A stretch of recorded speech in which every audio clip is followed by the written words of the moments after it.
ನಾನು ಇಂಡಸ್ಟ್ರಿ ಬಗ್ಗೆ ನೋಡ್ತಾ ಇದ್ದಾಗ ಚಂದನ್ಗಳು ಸಿಕ್ಕಾಬಿಟ್ಟೆ ಆಗ್ಬಿಟ್ರಲ್ಲ ಅಂತ ಇದ್ದೆ ಹಿಂಗೆ. ಎಲ್ಲರ ಹೆಸರು ಚಂದನ್ ಅನ್ಕೊಂಡಿದ್ರು. ಆಕ್ಚುಲಿ ನನ್ನ ಹೆಸರು ಚಂದುಗೌಡ. ಬರೀ ಚಂದುಗೌಡ. ಚಂದುಗೌಡ. ಓಕೆ. ನಮ್ಮ ತಾಯಿ ಆಕ್ಚುಲಿ ತುಂಬಾ ಚಿಕ್ಕ ವಯಸ್ಸಲ್ಲಿ ತುಂಬಾ ಮುದ್ದಾಗಿದ್ದೆ ಅಂತ ಚಂದು ಅಂತ ಹೆಸರು ಇಟ್ಬಿಟ್ರು. ಅದನ್ನ ನಾನು ಆಮೇಲೆ ನನಗೆ ಹೆಸರು ಚೇಂಜ್ ಮಾಡಿ ಎಲ್ಲರೂ ಹುಡುಗಿರ ಹೆಸರು ಅನ್ಕೊಂತಾರೆ ಚಂದು ಚಂದು ಅಂದ್ರೆ ನಾನು ಎಲ್ಲ ನನ್ನ ಹೆಸರನ್ನ ಚಂದ್ರಕಾಂತ ಅಥವಾ ಚಂದನ್ನ ಚಂದ್ರಶೇಖರ ಚಂದ್ರಕುಮಾರ ಅಥವಾ ಇನ್ನೇನಾದ್ರು ಹೆಸರು. ಆಕ್ಚುಲಿ ನಾನು ಹುಟ್ಟಾಗ ನಮ್ಮ ತಾಯಿ ಬರೀ ಹೆಸರು ಚಂದುನಾ? ಚಂದು. ನಮ್ಮ ಹುಟ್ಟಾನ ಹೆಸರಿದ್ದು ಚಂದ್ರಗಿರಿ ಅಂತ ಇಟ್ಟಿದ್ದ ಹೆಸರು. ಓ ವೆರಿ ಸೊ ಅವಾಗ ಆ ಟೈಮಲ್ಲಿ ಇಲ್ಲ ಅಂದ್ಬಿಟ್ಟು ಚಂದು ಅಂತ ಇಟ್ರು. ಅದನ್ನೇ ನಿಮ್ಗೆ ನಂದು ಇಲ್ಲೂ ಆಧಾರ್ ಕಾರ್ಡು ಮತ್ತೆ ಪ್ಯಾನ್ ಕಾರ್ಡ್ ಎಲ್ಲಾದ್ರೂ Chandu Byregowda, Chandu B. Okay so okay. ನನ್ನ ಹೆಸರೇನಾಗೋಯ್ತು, ಆ ಚಂದು ಅನ್ನೋದು ಹೆಸರು ಒಂಥರ ಇದಾಗೋಯ್ತು. ಬಟ್ ಇವಾಗ ಇಂಡಸ್ಟ್ರಿ ಚಂದನ್ ಚಂದನ್ ಹೆಸರು ಬರ್ತಿರೋದಕ್ಕೆ ಎಲ್ಲರೂ ನನ್ನ ಹೆಸರು ಚಂದನ್ ಅನ್ಕೊಂಡಿದ್ದಾರೆ, ಚಂದನ್ ಗೌಡ ಅನ್ಕೊಂಡಿದ್ದಾರೆ. ನಾನು ಕೆಲವು ಜನ ಕರೆಕ್ಟ್ ಮಾಡಿ ಟ್ರೈ ಮಾಡಿದೆ, ಇಲ್ಲ ನನ್ನ ಹೆಸರು ಚಂದು ಗೌಡ ಅಂತ. ಹೋಗ್ಲಿ ಬಿಡಿ. ಪಾಯಿಂಟ್ ಅಲ್ಲಿ ಅಯ್ಯೋ ಹೋಗ್ಲಿ ಆಯ್ತು. ಇದು ಹೆಂಗಾಗ್ಬಿಟ್ಟಿದೆ ಅಂದ್ರೆ ಲಕ್ಷ್ಮೀ ಬಾರಮ್ಮ ಫಸ್ಟ್ ಕ್ಯಾರೆಕ್ಟರ್ ಚಂದನ್, ಚಂದು. ಅದ್ರಲ್ಲೂ ಚಂದು ಹೌದು, ಅಂತ ಹೆಸರು. ಹೌದು. ಆಯ್ತು ರೈಟ್. ನೀವು ಬಂದ್ರಿ ಎಗೇನ್ ಚಂದು. ಆಯ್ತು, ಅವರು ಹೀರೋಯಿನ್ ಮದ್ವೆ ಆಗಿದ್ದು ಎಗೇನ್ ಚಂದನ್ ಅವಳು ಇಂಟರ್ವ್ಯೂ ಹೇಳಿದ್ಲು ಅವಳು, ನಾನು ಯಾಕೋ ಚಂದುನ ಪಾತ್ರ ತುಂಬಾ ನನ್ನ ಲೈಫಲ್ಲಿ ಬರ್ತಾನೆ ಇದೆ. ಅವಳು ಅಷ್ಟು ವರ್ಷ 7 ವರ್ಷ ಒಂದು ಸೀರಿಯಲ್ ಹೀರೋಯಿನ್ ಮಾಡಿದ್ಲು ನೇಹ. ಅದು ಭಗವಂತನೇ ಆಶೀರ್ವಾದ ಮಾಡಿ ಹೋಗ್ಲಿ ಚಂದನ್ನೇ ತಗೋ ಅಂತ 7 ವರ್ಷ. ಫಸ್ಟ್ ಹೀರೋ ಮಾಡಿದ್ದು ಚಂದನ್ ಅವ್ರ ಹೆಸರು, ಚಂದನ್ ಕುಮಾರ್ ಅವರು. ಸೊ ಸೆಕೆಂಡ್ ಮಾಡಿ ಶೈನ್, ಥರ್ಡ್ ಮಾಡಿದ್ ನಾನು. ಸೊ ಅವರಿಬ್ರು 1 ವರ್ಷ ಮಾಡಿದ್ರು, ನಾನು 3 ವರ್ಷ ಮಾಡಿದೆ ಸೀರಿಯಲ್. ನಾನು ಲಾಂಗೆಸ್ಟ್ ನಾನೇ. ನಾನು ಇವತ್ತವರೆಗೂ ಯಾವ ಸೀರಿಯಲ್ ಮಾಡಿದ್ದೀನಿ, ಸೀರಿಯಲ್ ಶುರುವಾದಾಗಿಂದ ಅದು ಮುಗಿಯೋ ತನಕ ಆ ಸೀರಿಯಲ್ ಆಕ್ಟ್ ಮಾಡೇ ಬಂದಿದ್ದೀನಿ ಆಚೆ. ಅಂದ್ರೆ ಮಧ್ಯದಲ್ಲಿ ನಾನು ಹೊರಗೆ ಬಂದಿರೋದಾಗ್ಲಿ ಅಥವಾ ಸೀರಿಯಲ್ ಬಿಟ್ಟೋಗಿರೋದಾಗ್ಲಿ ಮಾಡಿಲ್ಲ. ಏನ್ ಶುರು ಮಾಡಿದೀನಿ ಎಲ್ಲ ಸೀರಿಯಲ್ ಮುಗಿಸ್ಬಿಟ್ಟು ಆಚೆ ಬಂದಿದ್ದೀನಿ. Right, very nice. ಈ ಕಮಿಟ್ಮೆಂಟ್ ಹೆಂಗೆ ಅಂದ್ರೆ ಯಾರಿಂದ ಬಂತು? ಅಪ್ಪನ ಅಮ್ಮನ? ಆ ಏನು ಡಿಸಿಪ್ಲಿನ್ ಕಾಲೇಜಲ್ಲಿ ಏನಾದ್ರು ಬಂತ? ನಾನು ಈ ಇಂಡಸ್ಟ್ರಿ ಒಳಗೆ ಬರ್ಬೇಕಾದ್ರೆ ಕಷ್ಟಗಳು ನೋಡಿದೆ ಅಂತ ಹೇಳಿದಲ್ಲ, ಇದೆಲ್ಲ ಈ ಪಾಯಿಂಟ್ ಬಂದಾಗ ಆ ಕಷ್ಟಗಳು ಮರ್ತೋಗಿದ್ದೀನಿ. ಆದ್ರೆ ಆ ಕಷ್ಟಪಟ್ಟಿದ್ದ ದಾರಿ ಇದೆ ಗೊತ್ತಾ, ಅದ್ ನೆನಪಿಲ್ಲ. ಆ ಕಷ್ಟಗಳು ಅಂದಿದ್ ಮಾತುಗಳು ಎಲ್ಲೊಂದ್ ಕಡೆ ಒಂದ್ ಮಟ್ಟಿಗೆ ಮರ್ತೋಗಿದ್ದೀನಿ. ಆದ್ರೆ ಆ ದಾರಿ ಹೋಗ್ಬೇಕಾದ್ರೆ ಏನೇನೆಲ್ಲ ನಾನು ನೋಡ್ದೆ ಅನ್ನೋದು ನನಗೇನು ನೆನಪಿದೆ. ಸೊ ಅದು ನನಗೆ ಯಾವಾಗ ನೆನಪಾಗುತ್ತೆ ಅಂದ್ರೆ, ಎಲ್ಲೋ ಒಂದ್ ಕಡೆ ತುಂಬಾ ನೀನ್ ಅತಿಯಾಗಿ ಮಾಡಿದ್ರೆ ಮತ್ತೆ ನೀನು ಜೀರೋಗೆ ಬೀಳ್ತೀಯ, ಹುಷಾರು. Of course industry is not gonna be easy. ಅಂದ್ರೆ ಇಲ್ಲಿ ಏನಾಗುತ್ತೆ, ನಿಮ್ಗೆ ಇಂಡಸ್ಟ್ರಿಯಲ್ಲಿ ಆಪರ್ಚುನಿಟಿ ಬೇಕು ಅಂದಾಗ ನಿಮಗೆ ಇಟ್ಸ್ ನಾಟ್ ದಟ್ ಈಸಿ. ಎಲ್ಲರೂ ಅನ್ಕೊಳ್ಳೋದು ಆಗ್ಬಿಡೋದು ಇಂಡಸ್ಟ್ರಿ ಬರೋದು ಈಸಿ, ಅಥವಾ ಹೀರೋ ಆಗ್ಬಿಡೋದು, ಅಥವಾ ಒಂದು ಸೀರಿಯಲ್ ಅಲ್ಲಿ ಮಾಡೋದು ಈಸಿನು.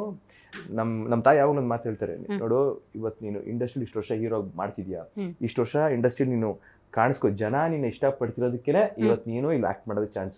ಆಮೇಲೆ ಬಿಗ್ ಸ್ಕ್ರೀನ್ ಆಗ್ಲಿ ಸ್ಮಾಲ್ ಸ್ಕ್ರೀನ್ ಆಗ್ಲಿ ಒಂದಂತೂ ಗ್ಯಾರಂಟಿ, ಜನ ಡಿಸೈಡ್ ಮಾಡಿದ್ರೆ ಈ ಸೀರಿಯಲ್ ನೋಡ್ತೀರಿ, ಈ ಸೀರಿಯಲ್ ಚೆನ್ನಾಗಿಲ್ಲ ಬೇಡ, ಅಥವಾ ಆಕ್ಟ್ ಮಾಡ್ತಾರೆ ಆಕ್ಟ್ ನಮ್ಗೆ ಇಷ್ಟ ಆಗ್ತಿಲ್ಲ ಅಂತ ಅವರ ಸೀರಿಯಲ್ ನೋಡೋದು ಬಿಟ್ರೆ TRP ಡೌನ್ ಆಗುತ್ತೆ, ಔಟ್ ನೀನಷ್ಟೇ. ಸಿನಿಮಾ ಜನಕ್ಕೆ ಇಷ್ಟ ಆಗಿಲ್ಲ, ಸಿನಿಮಾ ನೋಡ್ತಿಲ್ಲ ಅಂದ್ರೆ ಸೇಲ್ ಆಗಲ್ಲ, ಸಿನಿಮಾ ಔಟ್ ಅಂದ್ರೆ ಫ್ಲಾಪೇ. ಸೊ ಟೆಲಿವಿಷನ್ ಆಗ್ಲಿ ಬಿಗ್ ಸ್ಕ್ರೀನ್ ಆಗ್ಲಿ. ಸೊ ನಮ್ಮ ತಾಯಿ ಯಾವಾಗಲೂ ಮಾತಾಡೋರು, ಇಷ್ಟು ವರ್ಷ ನೀನು ಹೀರೋ ಆಗಿ ಮಾಡ್ತಿದ್ಯಾ ಅಂದ್ರೆ ನೀ ಎಷ್ಟೋ ಕೋಟಿ ಜನರ ಕನಸನ್ನ ಬದುಕ್ತಿದ್ಯಾ. ಸೊ ಅದನ್ನ ನೆನ್ಪಿಟ್ಕೊಂಡು ಸ್ವಲ್ಪ ತಾವು ತಗ್ಗಿ ಬಗ್ಗಿ ನಡೆದ್ರೆ, ಅಫ್ಕೋರ್ಸ್ ಹ್ಯೂಮನ್ ಮೇಲೆ ನೀವು ಎಮೋಷನ್ಸ್ ಟ್ರಿಗರ್ ಆಗ್ತೀರಾ, ನೀವು ಬಿಹೇವ್ ಮಾಡ್ತೀರಾ, ಎರಾಟಿಕ್ ಆಗಿ, ದಟ್ ಈಸ್ ಹ್ಯೂಮನ್ ಎಮೋಷನ್. ಆದ್ರೆ ಎಷ್ಟು ಬೇಗ ಅದನ್ನ ರಿಕವರ್ ಆಗಿ ಸ್ವಲ್ಪ ವಾಪಸ್ ನೀವು ಸಮಸ್ಥಿತಿಗೆ ಬರ್ಬೇಕು. ನೀವು ಯೋಗ ಧ್ಯಾನ ಏನಾದ್ರು ಮಾಡ್ತೀರಾ? ನನಗೆ ಆಕ್ಚುಲಿ ವಿಷಯ ಗೊತ್ತಾ, ನನಗೆ ಯಾವ ಸ್ಪೋರ್ಟು ಬರಲ್ಲ ಆಡಕ್ಕೆ. ನನಗೆ ಜಿಮ್ ಬಿಟ್ರೆ ಬೇರೆ ಏನ್, ನನಗೆ ಮೊದಲಿಂದನೂ ಬಾಡಿ ಬಿಲ್ಡಿಂಗ್ ಅಂದ್ರೆ ತುಂಬಾ ಇಷ್ಟ. ಸೊ ನಾನು ಚೆನ್ನಾಗಿ ಬಾಡಿ ಇಟ್ಕೊಬೇಕು ಅನ್ನೋದೇ ನನ್ಗೊಂದು, ಅಂದ್ರೆ ಇಂಡಸ್ಟ್ರಿ ಬರೋಕ್ ಮುಂಚೆ ನಾನು ಚೆನ್ನಾಗಿ ನಾನು ಮೊದಲಿಂದ ಫಿಟ್ನೆಸ್ ನಾನು. ಸೊ ಅದೊಂದೇ ನನಗೆ ಇಷ್ಟ. ಅದು ಬಿಟ್ಟರೆ ನನಗೆ ಒಂದೇ ಒಂದು ಸ್ಪೋರ್ಟ್ ಬರಲ್ಲ, ಕ್ರಿಕೆಟ್, ಬ್ಯಾಡ್ಮಿಂಟನ್, ಸ್ವಿಮ್ಮಿಂಗ್ ಕೂಡ ಸರಿ ಬರಲ್ಲ. ರೈಟ್. ಆದ್ರೆ ತುಂಬಾ ಚೆನ್ನಾಗಿ ಮಾತಾಡ್ತೀರಿ, ಚೆನ್ನಾಗಿದ್ದೀರಿ, ಇಂಡಸ್ಟ್ರಿಯಲ್ಲಿ ಹೆಸರು ಮಾಡಿದಿರಿ, ಈ ಗ್ರೋ ಹಂಗೆ ಮುಂದುವರಿಲಿ ಅಂತ.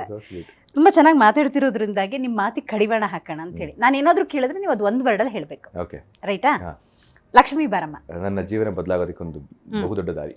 ಶಾಲಿನಿ ನನ್ನ ಹೆಂಡತಿ, ನನ್ನ ಸಪೋರ್ಟ್ ಸಿಸ್ಟಮ್. ರೈಟ್. ನಾನು ಬೇರೆ ಯಾವ್ದಾದ್ರು ಶಾಲಿನಿ ಅಂತ ಅನ್ಕೊಂಡ್ಬಿಡ್ತೀರಾ? ಒಂದೇ ಶಾಲೆ ಗೊತ್ತಿರೋದು. ಬೆಂಗಳೂರು ಅಫ್ಕೋರ್ಸ್ ನನಗೆ ಜೀವನ ಕೊಟ್ಟಂತಹ ಒಂದು ದೊಡ್ಡ ಊರು. Right, very nice. ಕನ್ನಡ ಯಾವತ್ತು ಸಾಯೋ ತನಕ ಉಸಿರಲ್ಲಿ ಉಸಿರಾಗಿರುತ್ತೆ. ತ್ರಿನಯನಿ.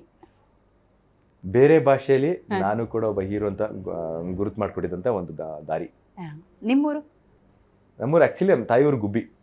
ಓಕೆ. ನಾನು ನಟನೆ ಎಲ್ಲಿದೆ ಅಂತ ಹುಡುಕ್ತಿದ್ದೆ ನೋಡಿ. ತಾಯಿಯವರು ಗುಬ್ಬಿ. ಸೊ ಅದನ್ನ ಜಾಸ್ತಿ ಇದು ಮಾಡ್ತಿದ್ದೆ. Right, very nice. ಡೆವಿಲ್. ಒಂದು ಬಹುದೊಡ್ಡ ಸಿನಿಮಾದಲ್ಲಿ ನಾನು ಕಾಣಿಸ್ಕೊಳ್ಳೋದಕ್ಕೆ ಒಂದು ದಾರಿ ಮಾಡ್ಕೊಡ್ತು, ಅದಕ್ಕೆ ತುಂಬಾ ಖುಷಿ. ನ್ಯೂಸ್. ಇನ್ಫಾರ್ಮೇಟಿವ್, ಅಂದ್ರೆ ಪ್ರತಿದಿನ ಜನಕ್ಕೆ ಸುತ್ತಮುತ್ತ ಏನಾಗ್ತಿದೆ ಅರಿವು ಮೂಡಿಸುವಂತ ಒಂದು. ಮಗಳು. ಜೀವ. ನನಗೆ ಇರೋದೇ ಒಬ್ಳು ಮಗಳು. ಸೊ ಇವಾಗ ಅವಳಿಗೆ 3 ವರ್ಷ ತುಂಬಿದೆ. ಅಂದ್ರೆ ಪ್ರತಿ ಸಲ ನನ್ಗೆ ಅವಳನ್ನ ನೋಡಿದಾಗ ನಾನು ನಾನು ಕಷ್ಟಪಡ್ತಿರೋದು ನನ್ನ ಮಗಳಿಗೆಲ್ಲ ಒಂದು ಕಡೆ ನಾಳೆ ಅವಳಿಗೂ ಹೆಮ್ಮೆ ಆಗಬೇಕಿತ್ತು. ಅಂದರೆ 10 ವರ್ಷ ಬಿಟ್ಕೊಂಡು ನಮ್ಮ ಅಪ್ಪ ಆ ಟೈಮಲ್ಲಿ ಒಬ್ರು ಹೀರೋ ಅಂತ ಹೇಳ್ಕೊಳ್ಳೋದಕ್ಕೆ ಅವಳು ಫೀಲ್ ಪ್ರೌಡ್ ಅಬೌಟ್ ಮೀ. ಅದಕ್ಕೋಸ್ಕರ ಆ ದಾರಿನ ಸೆಟ್ ಮಾಡಬೇಕು ನಾನು. ಇನ್ನು ತುಂಬ ಇದೆ ಹೋಗೋದಕ್ಕೆ. Right, very nice, very nice. Telugu ಒಬ್ಬ ನಟನಿಗೆ ಒಂದು ಭಾಷೆ ಅಡ್ಗೂಡೆ ಆಗಬಾರ್ದು. ನನಗೆ ಅಲ್ಲಿರೋ ಜನ ಕೂಡ ತುಂಬ ಪ್ರೀತಿ ಕೊಟ್ಟಿದ್ದಾರೆ, ಅದು ತುಂಬ ಋಣಬದ್ಧವಾಗಿದೆ. ಹೊಸ ವರ್ಷ ಪ್ರತಿ ವರ್ಷ ಚೆನ್ನಾಗಿದೆ ನನಗೆ. ಇವತ್ತವರೆಗೂ ನನಗೆ ದೇವರು ಈ ವರ್ಷ ಚೆನ್ನಾಗಿಲ್ಲ, ಆ ವರ್ಷ ಚೆನ್ನಾಗಿದೆ ನಂಗೆ ಏನೂ ಇಲ್ಲ. ಅಫ್ಕೋರ್ಸ್ ಲೈಫಲ್ಲಿ ಅಪ್ಸ್ ಆ್ಯಂಡ್ ಡೌನ್ಸ್ ಇದ್ದೇ ಇರುತ್ತೆ. ಆದರೆ ಹೊಸ ವರ್ಷ ಇನ್ನೇನೋ ಹೊಸದಾಗಿ ಕೊಡೋದಕ್ಕಿಂತ ಇರೋದನ್ನ ಹೀಗೆ ಉಳಿಸ್ಕೊಂಡ್ರೆ ಸಾಕು. Okay, very nice. ಪಾರ್ಟಿ, ಮೋಜು, ಮಸ್ತಿ. ನನಗೆ ಬೈಕ್ ಓಡಿಸೋದು ತುಂಬ ಹುಚ್ಚು. ನನಗೆ ಪಾರ್ಟಿ, ನಾನು I don't drink, I don't smoke, so ನನಗೆ ಅಭ್ಯಾಸ ಇಲ್ಲ. ಸೊ ನನಗೆ ಬೈಕ್ ಓಡಿಸೋದು ಭಾಳ ಹುಚ್ಚು. ಸೊ ಎಸ್, ಪಾರ್ಟಿ ಅಂದರೆ ನನಗೆ ಅದೇ party. Very nice, very nice. Favourite Kannada old hero? Ambareesh sir. Oh, very nice. Dialogue ಏನಾದ್ರು ಬರುತ್ತಾ, ಹೊಡಿತೀರಾ? ಅಂಬರೀಷ್ ಸರ್, ಅಯ್ಯೋ ಅವ್ರ ಡೈಲಾಗಲ್ಲಿ ನಾವು ಅವ್ರಿಗೆ ಅವಮಾನ ಮಾಡಬಾರ್ದು.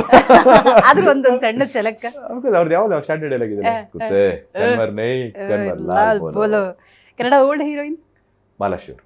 ಓ, ಸೂಪರ್. ಮಹಾಲಕ್ಷ್ಮಿ ಅವರು ಮತ್ತೆ ಮಾಲಾಶ್ವರಿ ಇಬ್ರು ನಂಗೆ ಇಷ್ಟ.